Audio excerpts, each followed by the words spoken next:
obsessive about that thing for a period of time,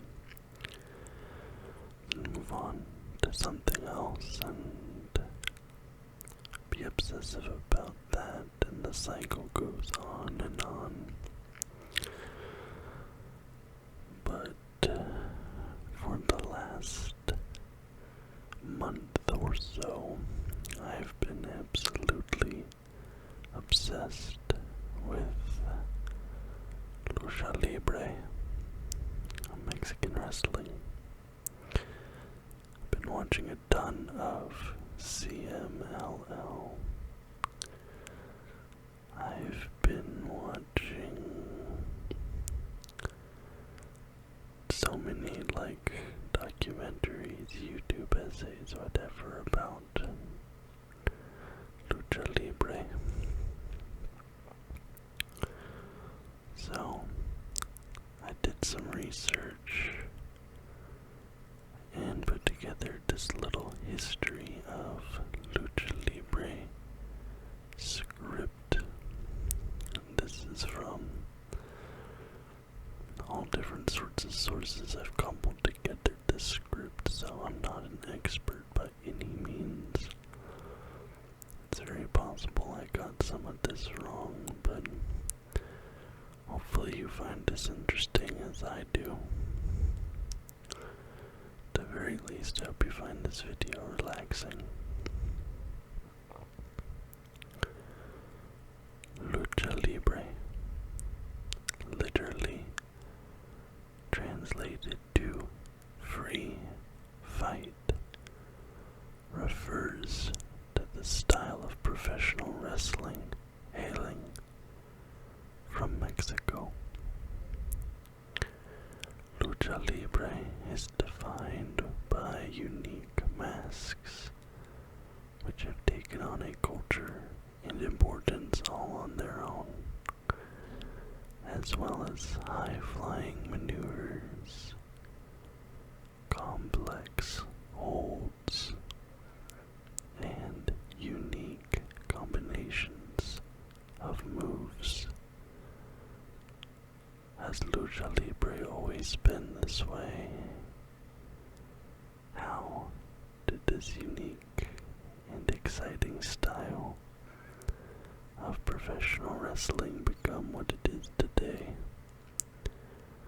Let's take a look at the history of Lucha Libre. Enrique Ugartequia is widely believed to be the man who introduced Greco-Roman wrestling to Mexico in 1863 during the Second Franco-Mexican War. Although nowadays very little is known about Enrique, and to the best of my personal knowledge, there is no surviving footage or records from his matches. He merged techniques from Mexican performance art with Greco-Roman wrestling to create a unique blend. The next pioneer of Mexican wrestling that I want to introduce you to is Antonio Perez de Preon. Some refer to him as the first Mexican wrestler instead of Enrique. But from what I can tell, from what research I have done, Enrique did come before Antonio. While under French control, and this is Mexico, while Mexico was under French control, the wedding of a military commander was celebrated with a wrestling tournament. And the legend goes that supposedly Antonio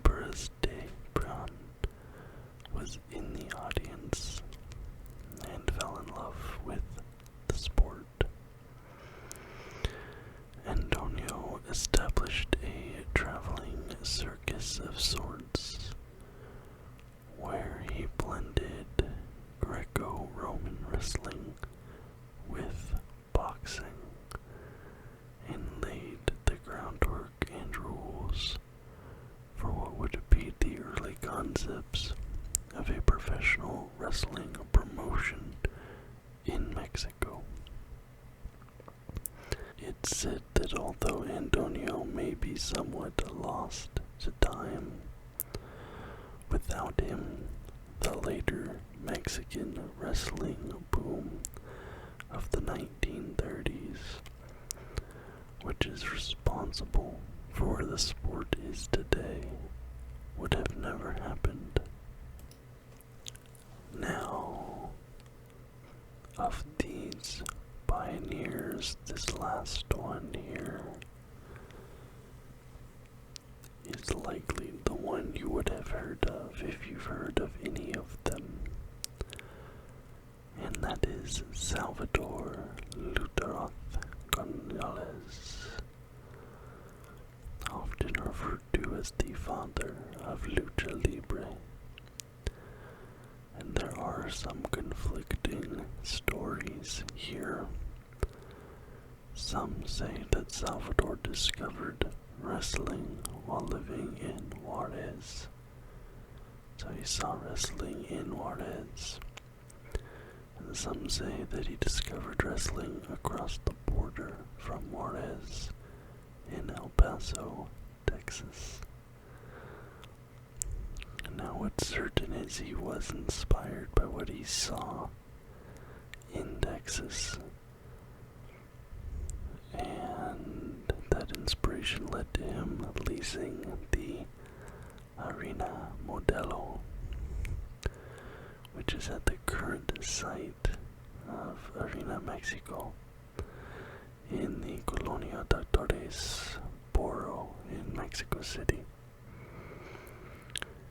And Salvador then established Empresa Mexicana de Lucha Libre, or EMLL. And by the end of his first year in business, EMLL was regularly selling out the 5,000-seat Arena Modelo. But EMLL did not start with masked wrestlers. For its first 3 years, wrestlers in Mexico looked much the same as those anywhere else. And although the mask is the most iconic image of Mexican wrestling, it was actually introduced by Corbin James Massey, an American wrestler from Texas, who Salvador saw during one of his trips to El Paso. So Corbin James Massey debuted in EMLL in 1933, and he was slated to return in 1934, but he did not want to be recognized from his earlier performance for one reason or another. Maybe he was not very good the first time around. So he decided to put on a plain black mask during that match to hide his identity. And supposedly the audience, the crowd, was completely captivated and was cheering him quite a bit as he wore the mask. And eventually he would lose that mask in a match. So he lost the match, and as a consequence of that, he was unmasked. And that would establish another long-standing tradition of Lucha Libre, the mask versus mask match.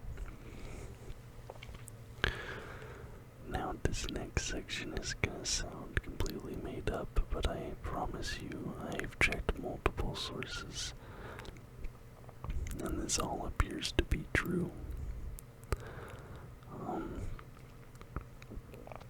By some stroke of luck, or perhaps divine intervention,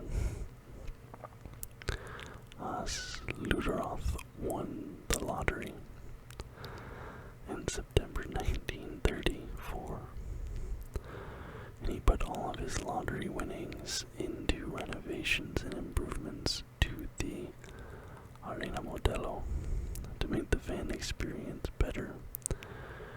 And by the middle of the 1940s, EMLL had grown so popular that he was forced to construct a new arena, Arena Coliseo.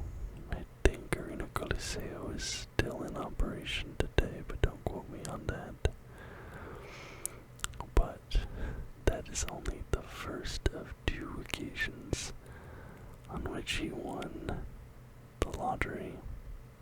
The second time happened in the 1950s, and there he won a 5 million peso jackpot. And using those 5 million pesos, he constructed the Arena Mexico that we all know and love today, the Coliseum, or excuse me, the Cathedral of Lucha Libre, at the site of the Arena Modelo. But not only that, he used his lottery winnings to install television broadcast equipment in the Arena Mexico. So these are the early days of broadcast television, the 1950s, and he was able to broadcast EMLL wrestling all across the country. So getting into the pop culture very quickly, very early. Now, it is impossible to talk about the history of Lucha Libre without discussing Rodolfo Guzman Huerta, better known as El Santo.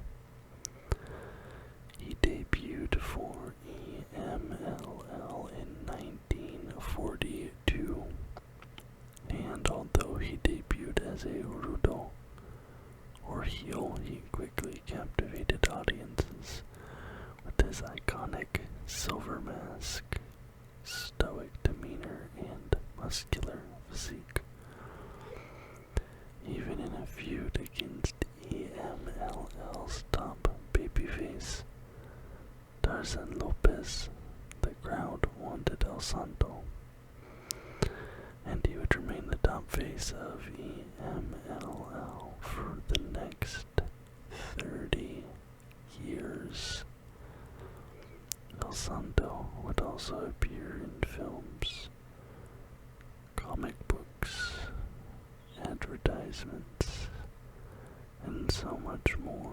He was the living, breathing Superman of Mexico, and he never took his mask off except for one time, shortly before his death in 1984 during a television talk show. Now, perhaps the Batman to El Santo's Superman, Blue Demon, was himself an undeniable force of nature in the world of Lucha Libre. He also starred in his own series of films, fighting against criminals and supernatural forces alike. But unlike El Santo, Blue Demon never unmasked himself in public, and his son Blue Demon Jr. carries on the tradition today. As a short aside between the two, I think I personally prefer Blue Demon. Just his look, his appearance, his style. I think I personally prefer Blue Demon. Blue Demon and El Santo originally were rivals in the ring, but would eventually become partners and even team up together in some films. And my favorite of those films is Santo and Blue Demon versus the Monsters from I think 1970 or 1971. They fight vampires monsters, Frankenstein, all sorts of stuff. The combination of Blue Demon and El Santo is directly responsible for the popularity and cultural importance of Lucha Libre that persists into the modern day, as well as the importance and popularity of masked wrestlers in modern Lucha Libre. Blue Demon and El Santo built the foundation, but a name that would be less known to American audiences took the show on the road and influenced the modern high-flying style and colorful presentation of Lucha Libre. Mil Mascaras, the man of 1,000 masks. He made his debut on July 20th, 1963, and his conditioning and stamina stood out above the rest of the heavyweight division at the time. Mil Mascaras took Lucha Libre across the globe, wrestling in Japan and the United States, even at a match in Madison Square Garden. Mil Mascaras is responsible for introducing the crossbody and suicide dive to Japanese wrestling, and even had a stint wrestling for All Japan Pro Wrestling. He also wrestled in WCW and even participated in the 1997 WWF Royal Rumble, where he eliminated himself by diving off the top rope. In 1991, EMLL changed its name to Consejo Mundial de Lucha Libre, or CMLL,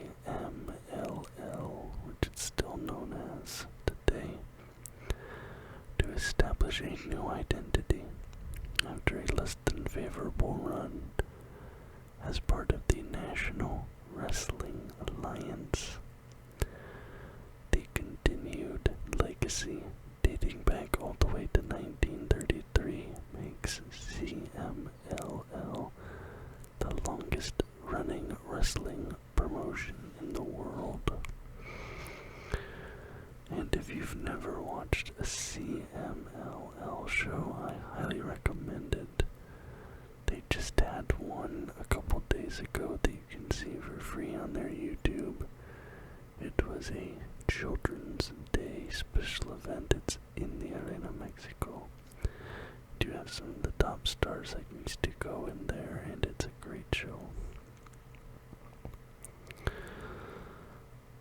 Shortly after, CMLL's biggest competitor would be formed by a former booker of theirs, Antonio Peña. Asistencia, asesoría y administración, or AAA, was founded because of backlash to the traditional Lucha Libre style that some found stale.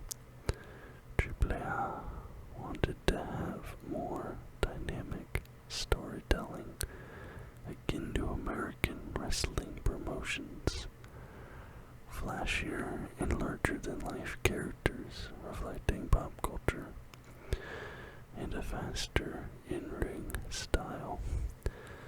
As an aside, there's a little game that you can play with AAA promotions or shows where you can see how long it takes before they break copyright law, whether it's an entrance song that they definitely didn't license, or just straight up having a guy in a Deadpool costume wrestling in the ring.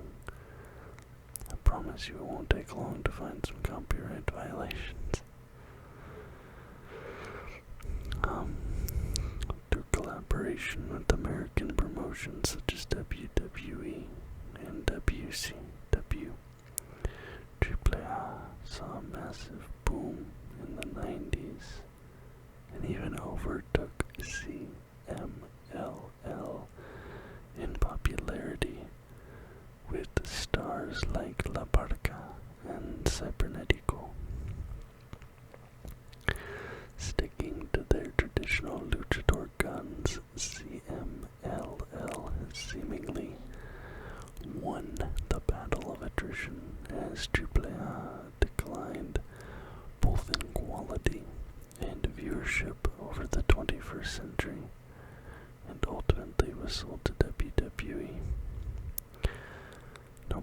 knows how Mexican wrestling will change, or if it will change after this announcement. But one thing is for sure, nobody else is doing what they're doing in Mexico, and I love it.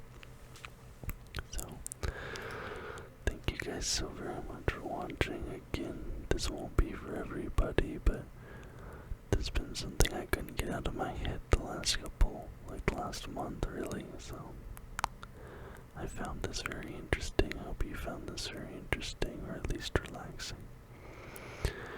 Please go out there and watch some Mexican wrestling, CMLL, AAA, whatever else. I'm sure there's plenty of it you can find. If you liked the video, please do a thumbs up and subscribe